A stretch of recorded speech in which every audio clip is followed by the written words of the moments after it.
On intervient donc après une sollicitation des services techniques de la ville de Prèves-Saint-Maurice suite à de nombreuses chutes de branches et d'arbres dans le boisement qui se situe juste derrière nous, donc au parc du château.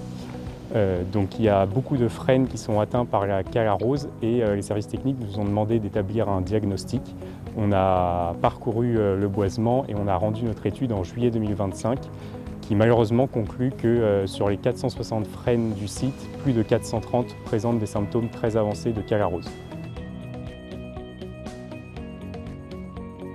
Alors la cale à rose, c'est une maladie qui est causée par un champignon, Caldara fraxinea.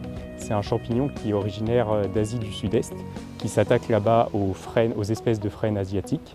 Malheureusement, nos frênes européens, ils n'ont jamais été confrontés à ce pathogène et ils n'ont développé aucune résistance au cours de leur évolution, donc ils y sont très vulnérables.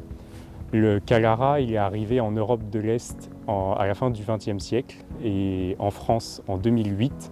Et depuis 2008, il a colonisé les 2/3 du territoire français et il décime les peuplements de frênes. Malheureusement, on ne peut pas grand-chose pour les sauver. Les 2/3 du territoire sont touchés par la cale à rose.